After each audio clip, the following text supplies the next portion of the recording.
দেশের নিপীড়িত অসহায় মানুষের কাছে অন্যরকম এক আস্থার নাম আমরা বিএনপি পরিবার।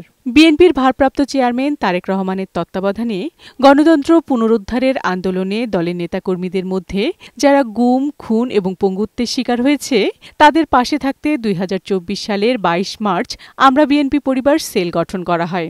এতে প্রধান উপদেষ্টা করা হয় রুহুল কবির রিজভীকে, আর এই সেলের আহ্বায়ক হিসেবে কাজ করছেন আতিকুর রহমান রুমন। ২০২৪ সালে আমরা বিএনপি পরিবারের আনুষ্ঠানিক যাত্রা শুরু হলেও এর কার্যক্রম শুরু হয় ২০০৯ সাল থেকে।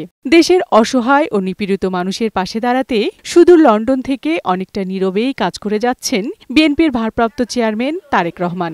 দীর্ঘদিন যাবৎ তারেক রহমান আঙ্কেল আমাদের পাশে ছিলেন। তিনি এতটা নির্যাতিত হওয়ার পরেও আমাদের পাশে ছিলেন, আমাদের খোঁজ খবর রেখেছেন। নির্যাতিত, গুম, জুলাই আন্দোলনের শহীদ ও আহত যোদ্ধা এমনকি এতিম অনেক পরিবারের দায়িত্ব নিয়েছেন বিএনপির শীর্ষ এই নেতা। তার নির্দেশনাতেই দেশের এক প্রান্ত থেকে অন্য প্রান্তে ছুটে বেড়াচ্ছেন আমরা বিএনপি পরিবারের সদস্যরা।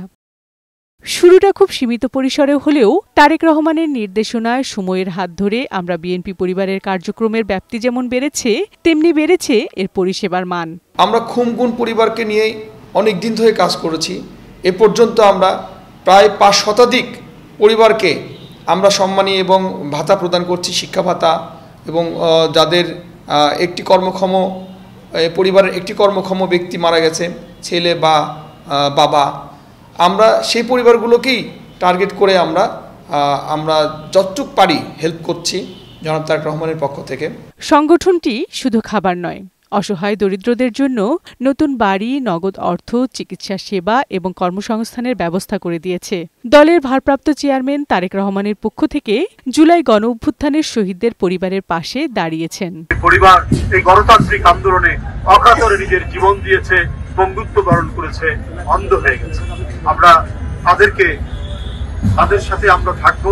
অসহায় মানুষের সহায়তা, শহীদ পরিবারের বাড়িঘর নির্মাণ, বিবাহযোগ্য কন্যার বিয়ের ব্যবস্থা সহ নানাবিধ সামাজিক মানবিক কাজ করে চলেছে আমরা বিএনপি পরিবার। নীরবে নিভৃতে অসহায় মানুষের পাশে দাঁড়িয়ে সহায়তা করে আসছে আমরা বিএনপি পরিবার। সংগঠনটি মনে করে শুধু ক্ষমতার জন্য নয়, বরং জনগণের জন্য কাজ করা এবং তাদের মুখে হাসি ফোটানোই সত্যিকারের রাজনীতি। বিউটি সমাদ্দার, বৈশাখী সংবাদ, ঢাকা।